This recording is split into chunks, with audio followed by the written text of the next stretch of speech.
This is Where We Live. I'm John Dankosky.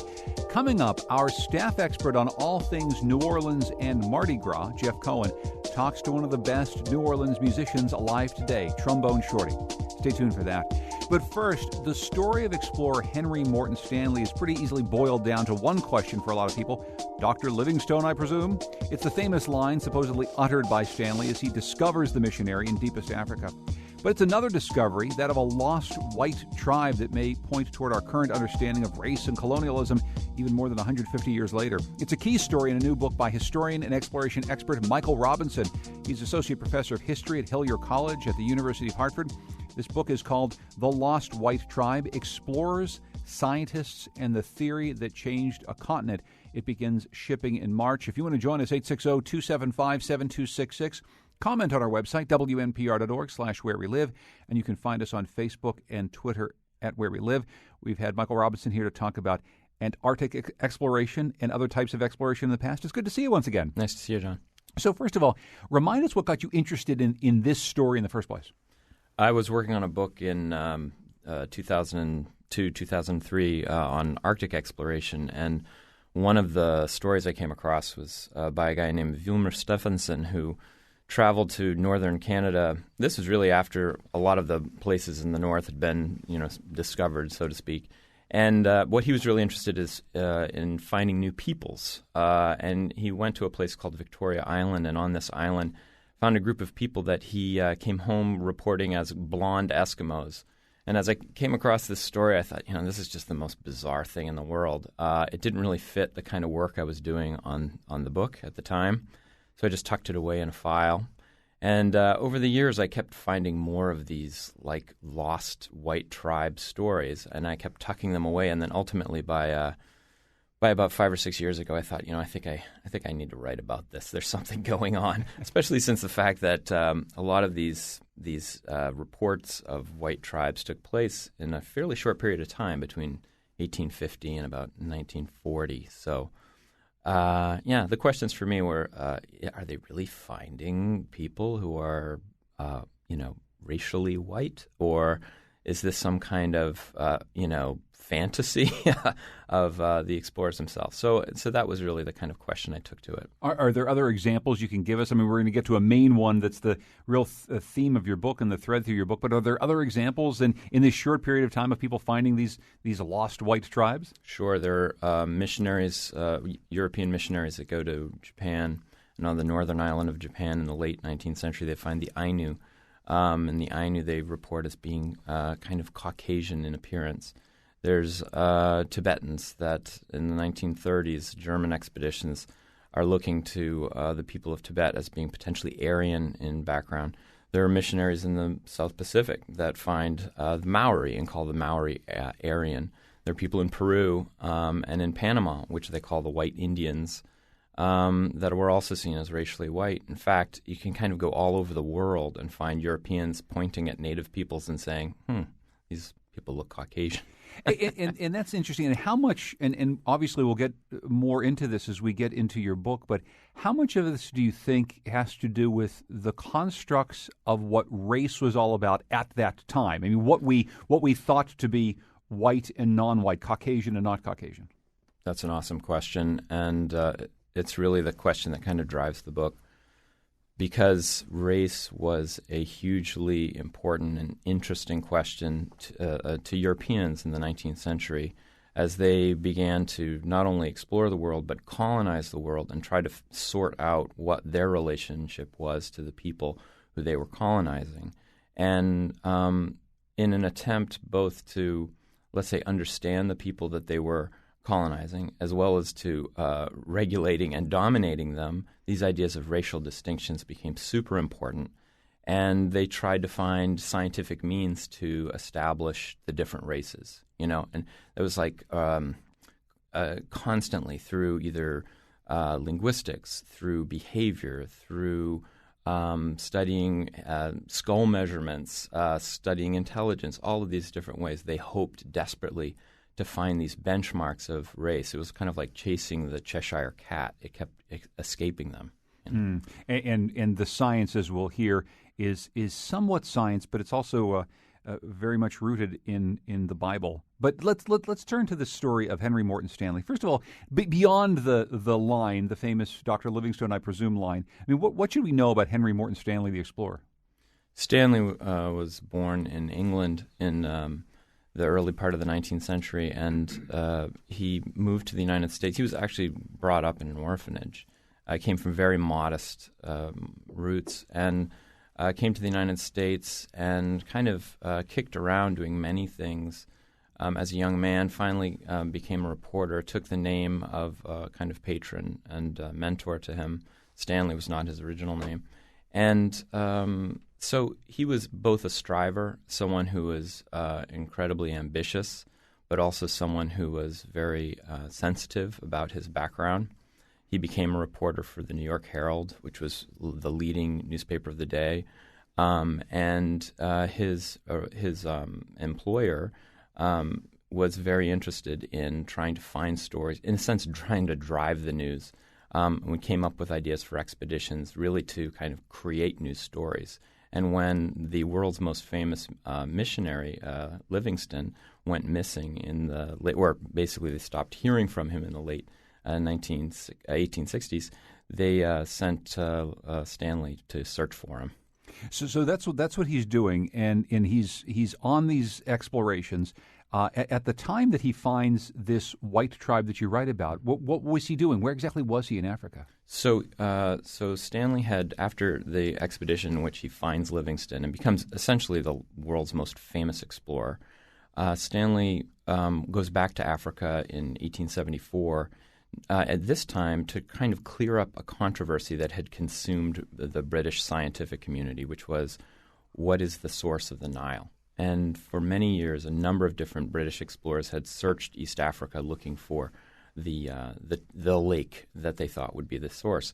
So he went to clear up this mystery, and in the process of clearing it up, which he did, he confirmed that it was Lake Victoria. He kind of generated a new mystery in the process, which was this anthropological mystery. While he was heading into the interior in East Africa, he had a group of kind of African escort with him, 2,000 men who were helping him cross. And he noticed that 4 of the men in this group were very, very light-skinned.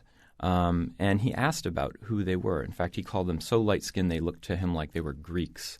And the person he was working with said, these people come from a mountain to the west, and they're called Gambara-Garans. So Stanley kind of took this in mind, and he thought, I don't know if this is true or not. But sure enough, as they continued to march east, he found this mountain. It was covered with snow. There was a glacier on the top of it. And so it was almost as if the story started to check out. But before he could get there was a group of Africans that were hostile to the group that they were in. And so he had to deflect his march. So he never got to the mountain, but he reported it nevertheless to the newspapers back home. And I'll ask you about the reaction in just a moment, but it's interesting you say the story begins to check out because, of course, on top of a large mountain with a glacier, it would make perfect sense that lighter-skinned people would live up there. And it's almost as though you can see him connecting the dots in his mind of how we might arrive at this lighter-skinned group of people in Africa. That's exactly right. And really that kind of is a key to a lot of these stories where it's the expectations of explorers combined to things they actually see that somehow get knit together, expectations as well as real observations, and then some story emerges, which is a combination of the both. We're talking today with Michael Robinson. His new book coming out very soon is called The Lost White Tribe, Explorers, Scientists, and the Theory That Changed a Continent. He joins us today in our studio. He's from Hillier College at the University of Hartford. We've had him on before to talk about the history of exploration, and this is a fascinating story. So as he reports this back home, he never makes it to the top of this mountain, but he reports back what he saw. What was the reaction back home? What did people say? People were astonished. It was printed and reprinted all over the United States. The Hartford Courant wrote "Lost Race." Stanley finds lost white race in Africa. It was not only reported in the United States; it spread across the world. It then became a subject of great interest to scientific journals and to scientific societies. So in Britain, in the United States, and Germany, they started talking about it as well. So it really, and that was another thing that actually kind of interested me about this project was, the history of science is a pretty rich field, and people write about it all the time. And they write a lot about Stanley. Stanley has about 40 biographies written about him just by himself. And no one that I've read about has recently ever talked about this discovery or reported discovery that he made, even though at the time it was incredibly talked about and discussed. Why is that? Why do you think that is? That's the forgotten story of Stanley? I think that, in a way, it's not the story people want to tell about Stanley, because it seems so absurd that he would find a group of white people living in the heart of Africa, that I think when scholars and biographers run across this story, they scratch their head and say, God, this sounds like one of those old mythic tales we heard about Africa, dog-faced men and one-footed, humans and all of these things from the Middle Ages. It sounds preposterous. It certainly doesn't sound like a scientific explorer from the Victorian age. So people either roll over it as a flight of fancy or they ignore it completely. And they talk more about other subjects that are very, very important, such as the rise of colonization and European conquest and things like this. And so part of it was to resurrect this story because, in fact, it's a living story. It still affects the world today. And one of the things that's interesting, too, concurrent with all this, of course, is, as Charles Darwin's writings become prominent, you see the switchover in this period of history from purely thinking of the world through a scientific lens that is informed by biblical traditions into one that is formed by, I assume, what we'll call Darwinic traditions of some sort, where we really are thinking about science in a totally different way. I guess it makes sense, Michael, that we would not want to remember the Stanley story that sounds preposterous and not really rooted in anything in particular scientific, because our modern conception is of white colonialists and also of a certain type of evolutionary theory and scientific theory that has sprung since then. So let's take a step back and you can describe for us, what was the scientific community like at that time, and how much was it informed by old biblical stories? So in the 19th century is a really transitional period, and you had in not only in Europe but in parts of the Middle East that were informed by Muslim culture or Judeo-Christian culture. The kind of history of the world, or even natural history of the sciences, were so informed by holy texts, by the Quran, by the Hebrew Bible, by the Christian Bible, and that begins to change in the late 1700s and in the early 1800s. And so this is a transitional moment where people are going from thinking about the globe as being something that may have been 6,000 years old and explained by the stories of Genesis, to being something that was a far longer story and more complicated. And, of course, you have evolutionary ideas, which begin before Darwin, but then, of course, Darwin becomes the person who really, in a sense, seals the deal for a lot of the scientific community.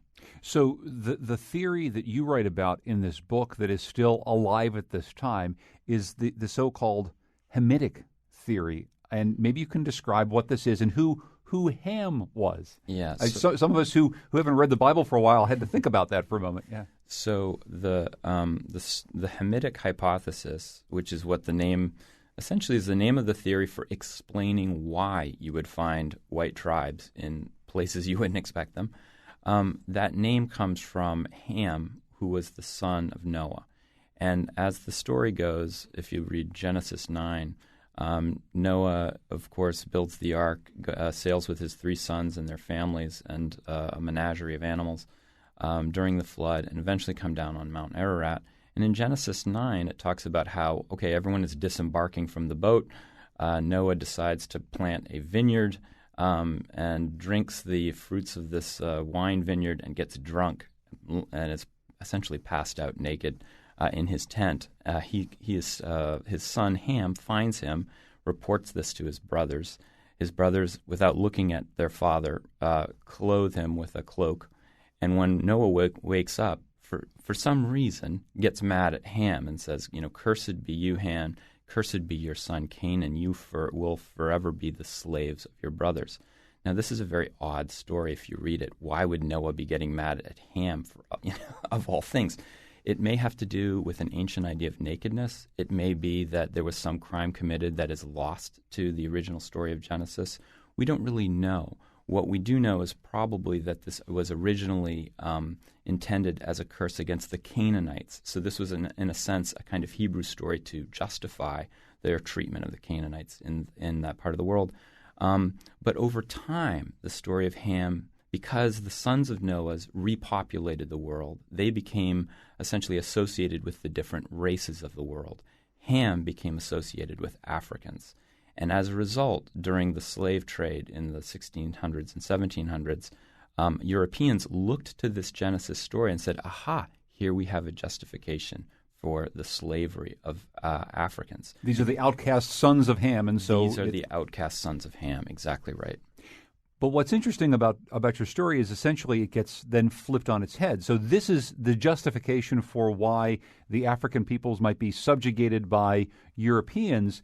But then around the story of the lost white tribes, there's a sense that maybe this story explains why we have white people in deepest Africa. Well, that's very confusing, isn't it? It is. And the challenge of this book has been to try to tell the story of this really confusing theory that keeps changing over time. So, yes, the story of Ham was originally used to kind of explain what Europeans saw as the curse of blackness and the curse of slavery. By the 19th century, there were scholars, scientists, who were doing essentially race science, trying to figure out the basis of race, who did not believe that the races had a common origin. In fact, they believed that all of the races had different origins. And the name of this was called polygenism. These people looked to the story of Genesis and they said, well, maybe there's some truth to Genesis, but it's not explaining the common origin of all human beings. It's explaining the origin of the Caucasian race.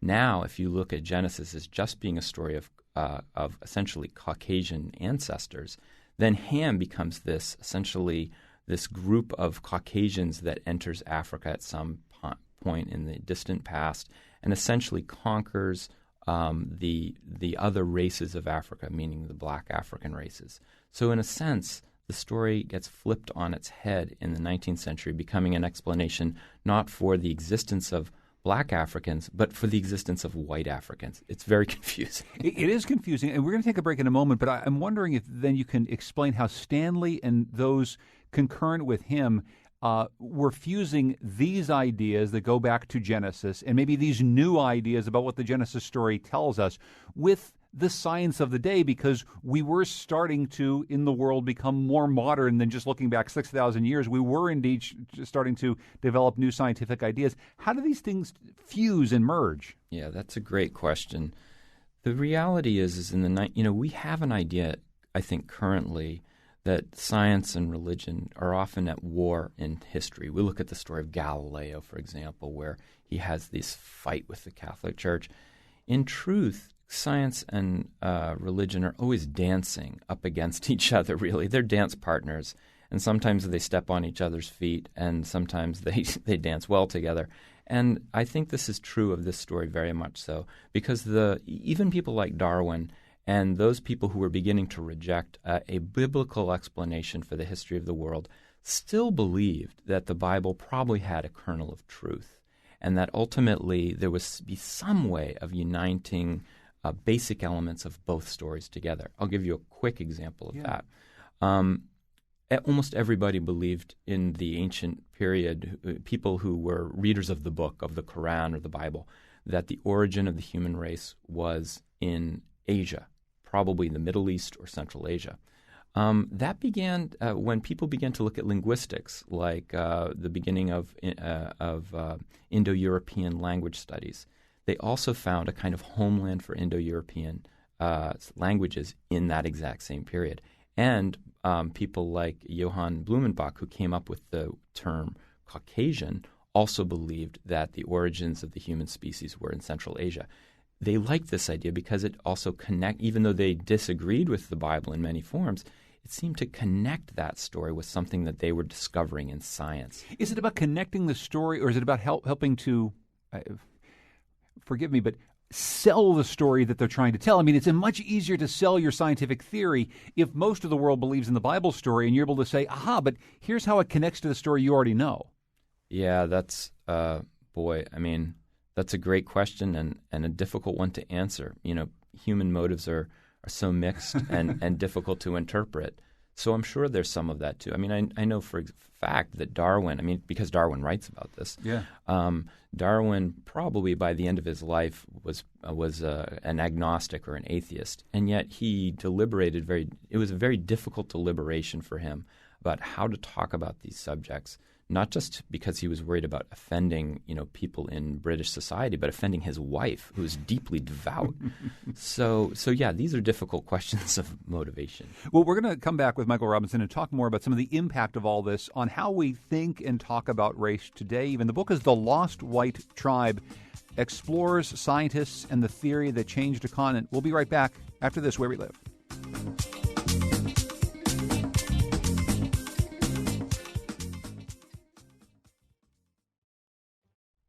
This is Where We Live. I'm John Dankosky. Today we're talking with Michael Robinson. He's an associate professor of history at Hillier College at the University of Hartford. His forthcoming book is called The Lost White Tribe, explores scientists and the theory that changed a continent. And if you want to join us, 860-275-7266. So let's go quickly to Josiah, who's calling from West Hartford. Hi there, you're on Where We Live. Hi, thank you for taking my call. Yeah. I was wondering if Professor Robinson could talk a little bit about the way that this notion of a lost white tribe continued to play in the popular imagination from writers like H. Rider Haggard and Edgar Rice Burroughs in the Tarzan books. I mean, Tarzan himself is sort of similar to this, as this white figure set in Africa, but in the other Tarzan stories, he's often discovering lost tribes. It seems like this notion, whether it panned out in a sense or not, it continued to have some sort of resonance in the popular imagination. I'm wondering why that is and how that continued in. Well, thank you, Josiah. And it's a great question, Michael. What do you think? Josiah's actually absolutely right. There was H. Rider Haggard, who became essentially so famous for his book King Solomon's Mines, as well as other books like She, that told stories of lost white tribes in Africa, that it really spawned its own genre, what was called lost race fiction in the late 19th century, and was adapted and adopted by people like Burroughs for the Tarzan novels, as well as by Joseph Conrad, who's really writing about a lost guy, Kurtz, in the middle of in the heart of Africa, who kind of goes rogue. And the stories were enormously successful. And in fact, about 80% of the literature, lost race literature that was published at this time, involved some kind of lost white race, either in Panama or in the Amazon or in Africa. And these were not just stories that were exciting. I think they were exciting because they tapped some deeper anxiety within the Victorian mind. I think there were a lot of people at this time who were worried about race. They saw their societies changing. In a sense, you could look at the elections today and the popularity of certain Republican candidates and say there are these anxieties about immigrants and groups of people that don't look like us. And at that time, in Victorian literature, these stories, in a sense, were a kind of thought experiment, which examined, well, what is the essence of whiteness itself? What happens when you take, the Earl of Greystoke as a little baby and you throw him into the heart of Africa without other human beings around? What does he turn out to be? And of course, the answer to that question is, well, in Burroughs' mind, he's awesome. He's Superman. There's a kind of innate power to whiteness that dominates everything. So then, how does all this play out? I mean, obviously, the impact, as we've laid out, has been huge of this Victorian and pre-Victorian idea of whiteness, and then also blackness. Explain some ways in which this is played out, both in Africa and also in the way that Europeans viewed this continent that they were colonizing.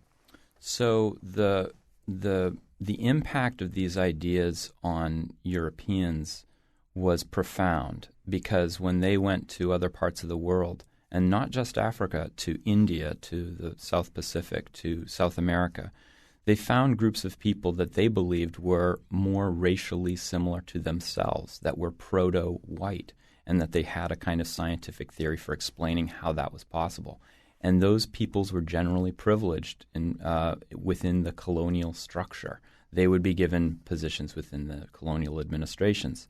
At the same time, even when Europeans left Africa, and even as these scientific ideas were debunked, they lived on among Africans and other native communities themselves. So, for example, within Africa today, there are many groups that see their origin as being from outside of Africa, and having racial distinctions within Africa that sometimes come to catastrophic to ends, such as the Rwandan genocide. I mean, you can actually link the Rwandan genocide in certain ways to the ideas of the Hamitic hypothesis, because the Hutus, the Tutsis, saw themselves as being a Hamitic people, as being a proto-white people from outside of Africa. And that was, in a sense, the basis of their conflict with the Hutu. So then we spin it forward. You've already mentioned the way that we talk about race in America today, the way Europeans are dealing with migrants coming from the Middle East, the way America is dealing with migrants coming from Central America and from Mexico, and the way African Americans and whites get along in America today. How do you think that this continues to play out in modern America, in 2016 America? I think that we, as a society, we have changed a lot since the late 19th century. Even though we have many of the same, I think societies, Western societies, have a lot of the same anxieties and fears that existed in the late 19th century. The way we think about race has changed. But at the same time, I feel like we, as a people, we chase these kinds of racial distinctions. We're constantly looking for the ways that groups are different from one another, rather than see their commonalities. And if you look at the degree to which these people tried to chase racial science, and in the end failed, they failed to find the kind of racial distinctions they were looking for.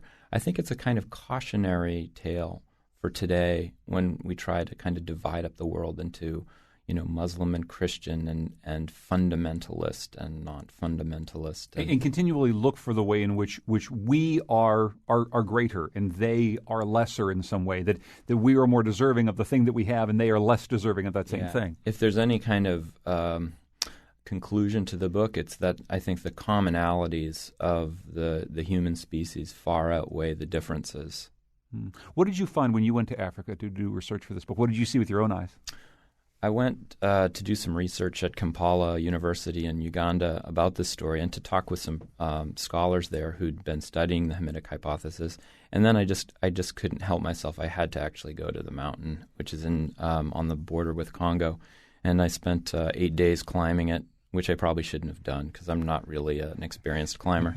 But it was a really interesting experience. I would say that what surprised me about the experience was not exactly what I saw as much as what I felt when I was in Western Uganda, and I was really out of contact with my family, with phone service, with everything. I could feel the isolation, even though I was with people who were fantastic, a Ugandan guide and a Ugandan porter who were so good to me. But I felt that, and I actually ended up suffering from a kidney stone issue while I was at Summit on Mount Stanley, which is almost 17,000 feet high. And at that moment, I think when I was really suffering from that, I realized, wow, in these moments of isolation where you feel alone, what do you look for? You're desperate for connection. You want to see your family. You want to see people you know. And in a weird sort of way, it gave me a way of thinking about Stanley and why he constantly talked about people who seemed familiar to him, not just white tribes, but also he would see within the faces of Africans people he thought he knew. He said, wow, that guy looks just like Thomas Jefferson, except he's African. And he would say this over and over again in his journal. And in a way, it gave me a kind of way of understanding, let's say, maybe some of the things that motivate people to see things that aren't really there. We just have about a minute and a half left, but this thing that you study, exploration, it's such a romantic idea. But obviously, a book like this points out how fraught it is, right? The notion of exploration assumes that someone is finding something for the first time, but when we get there, somebody's already been there for thousands of years, right? How has this changed the way you think about exploration in us going out and finding whatever it is out there, given that somebody else was already living there to begin with? I think it reinforces for me that we are all, when we travel into the world, a little bit like Mr. Magoo, who I hope all of your listeners remember Mr. Magoo, but I guess Don Quixote is the other version of it. That's a different version, yeah. When we go out into a place we don't know, we see new things, but we're always filtering it through our expectations of what we think we're seeing, what we think we should be seeing. Sometimes we get it, we get it right, and sometimes we get it really, really wrong. But in the end, it's always a synthesis of those two things, the things that we're seeing and what we bring as humans to that experience. Are we getting it more right now than Stanley was back in the day? That's an impossible question to answer. I don't know. I think probably on certain questions of race and ethnicity, yes. But then there are all kinds of perceptual issues that, historians 50 years from now will look back and say, oh, wow, look how slanted their view of this place was. And that's always one of the fascinating things, too, about history is if you think about 100 years from now and you think about us having this conversation today, even listening back to the digital recording, people might go, my goodness, these people were so dumb about everything. I live in fear of that, John. Michael Robinson's an associate professor of history at Hillier College at the University of Hartford. His forthcoming book is fascinating. It's called The Lost White Tribe, Explorers, Scientists, and the Theory That Changed a Continent. We'll put some links to this at wnpr.org/where we live, including a great TEDx talk that he gives on this subject. Michael, always good to see you. Thank you so much. Thanks, John. Coming up next, Jeff Cohen, a proud native of New Orleans, sits down with another proud native, Trombone Shorty, to talk about his music. That's coming up next, Where We Live.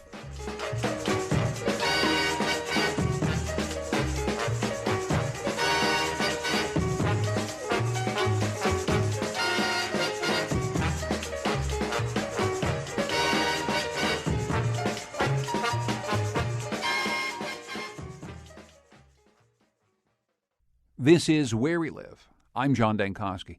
Coming up on tomorrow's show, the Connecticut State Legislative Session gets underway.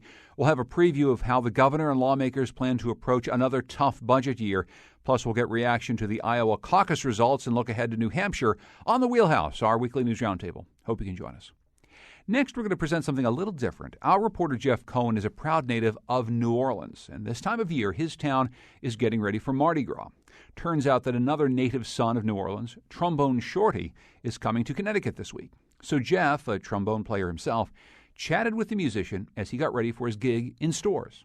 About 20 years ago, I was visiting my parents in my hometown of New Orleans, and I decided to buy 2 framed photographs. One was from my girlfriend at the time. It was a moody picture of the city's St. Louis Cathedral. The other was of a small boy playing the trombone in a jazz funeral. I still have the one of the boy playing hanging in my house. It reminds me of the place I grew up, and it was only as I prepared for this interview that I figured out that the boy with the horn was Troy Andrews, better known as Trombone Shorty. Troy will be in Connecticut on Thursday playing with his band Orleans Avenue at UConn's Jorgensen Center for the Performing Arts.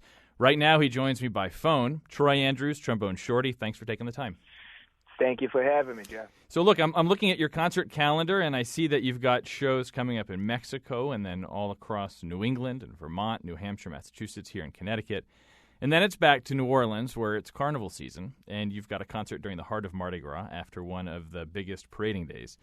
So my first question to you is as a New Orleanian who travels the world, a musician who's, known around the world, how do you explain Mardi Gras to people who haven't experienced it? Well, it's very, very hard to explain it, but it's just, if you can imagine a party with no rules, just having fun, the biggest party in the world, a lot of music, a lot of great people just walking down the streets listening to brass bands and dancing until the next morning. A lot of great food. It's really hard to explain, but it's just a wonderful thing that people should come down and experience, and we're going to try to bring a bit of that when we hit the stage. We go every year to visit my parents in New Orleans, and when we go and I bring my kids, everyone sort of looks at me kind of funny, and they say, "You bring your kids to Mardi Gras?" Tell me about that, because in my sense, Mardi Gras really is. I think there's one sense of what it might seem from afar, but I think as I experience it, I'm curious how you experience it. As I experience it, it's very much about family. Yeah, definitely.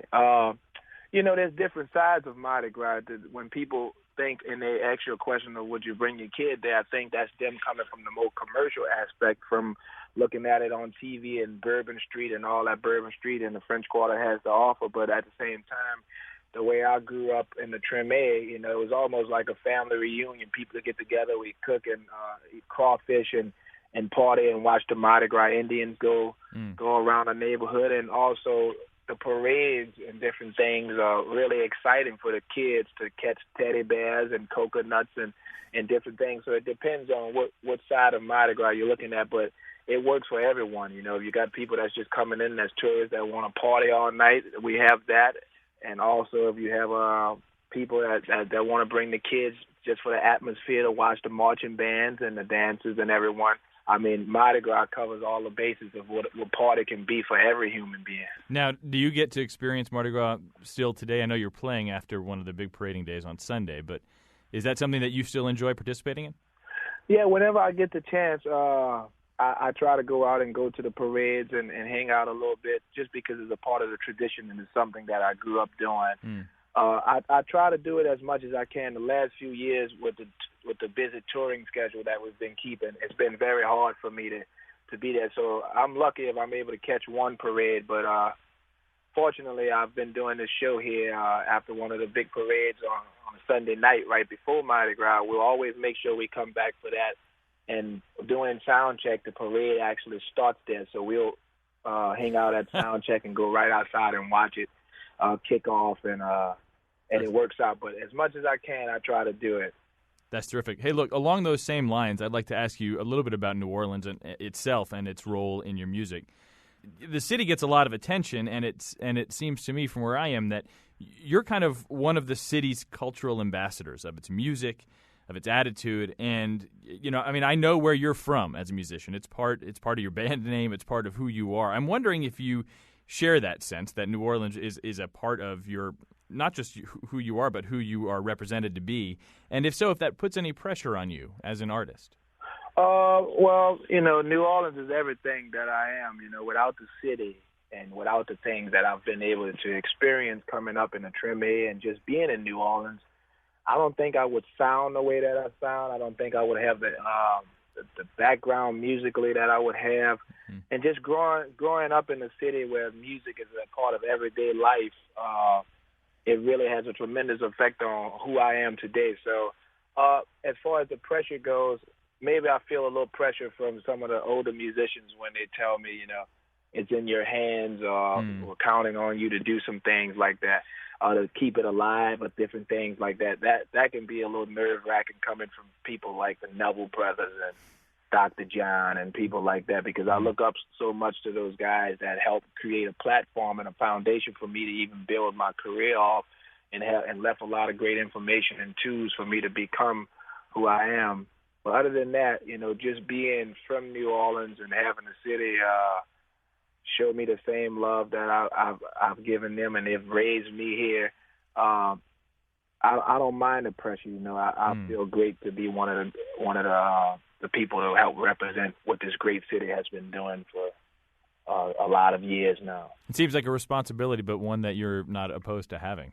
Yeah, right. I'll take the responsibility, and I also want to take the responsibility to be able to educate the younger musicians and people that's coming up after me, so they can continue the legacy and they can take on a responsibility to keep the music moving forward that's coming out of New Orleans. And speaking of moving forward, I've read where you said that your music shouldn't be just a reflection of where you're from, but also of everywhere your life has been. So your sound isn't a stereotypical New Orleans brass band sound. It might be your roots. It's something that I know you can play. But New Orleans isn't just brass bands either, right? It's got a lot of a history, lifetime of funk and rock. So tell me, as you're about to play up here in Connecticut, for those who aren't familiar with your music, do me a favor, describe it for me. Describe for listeners what you're hoping to achieve. Well, with my music, is like you said, it's not the typical New Orleans thing. It's something that I grew up playing in the brass bands in the street and all those type of things. So I definitely have that in there coming through my horn. But the foundation behind me, we're very influenced by different things. So in New Orleans, we have all type of subgenres of music: New Orleans R&B, New Orleans rock and roll, New Orleans funk, New Orleans whatever it may be. And I've been fortunate enough to be influenced and play with some of the great musicians that's really great at that particular genre of New Orleans type of music. So I just put everything and I try to be a sponge and a student of everything that I've been placed to be a part of. So the music that we have is going to be, that we're playing is basically like a musical gumbo, everything. We're very influenced by all types of music, and there's a lot of funk rock and our music with the horns leading.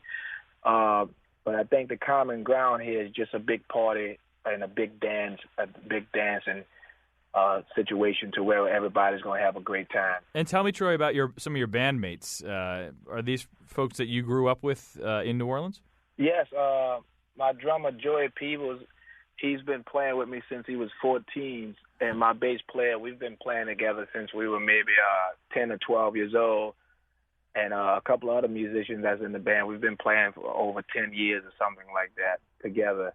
But all these, the drummer and the bass player, we literally grew up as friends and created this sound together. And I allowed them to bring their strong, whatever they're strong at, because all of us listen to different type of music. My drummer, he likes to listen to Sting and 9 Inch Nails, and my bass player listens to a lot of hip-hop stuff. And so, like I was telling you, everybody's strong at a particular type of genre of music. And when we get together, we just find out a way to feed off each other. But they've been with me for a very, very long time. And I'm very blessed to be able to have the same band and same foundation so we can continue to create this music. Let me ask you, are you in big-time tour mode at the moment? Are you recording new music? I'm semi in between both of them. We're on tour, but I'm also at home.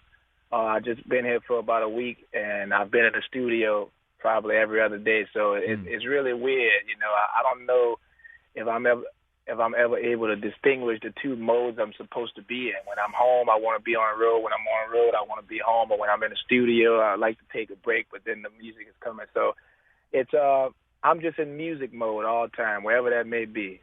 So let me ask, I know that the Jazz Fest, the New Orleans Jazz and Heritage Festival lineup came out this week. It's a big festival in the city of New Orleans. If you haven't been, I know you've been. You haven't been, you performed, but I've been.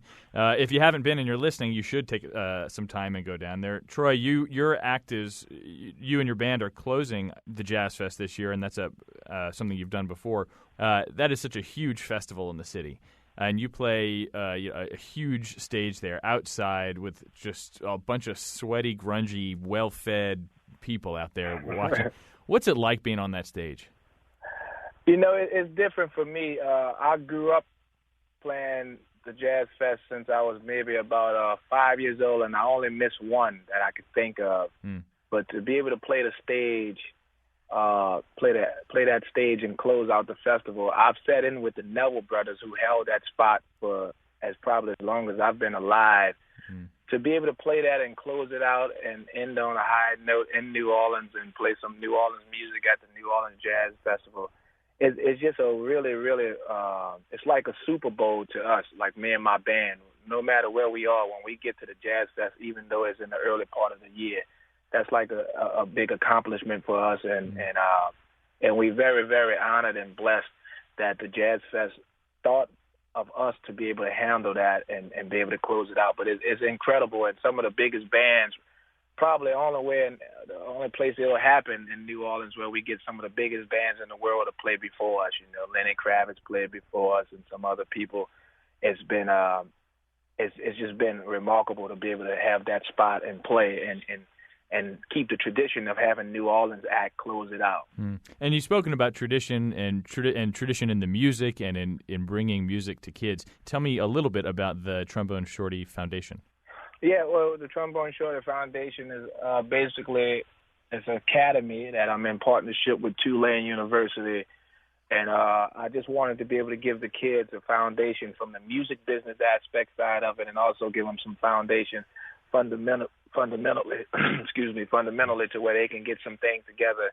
Because we have a lot of great young musicians that play on the street, but they might not necessarily have the right tools to move their career forward as far as it goes, being a all-around musician.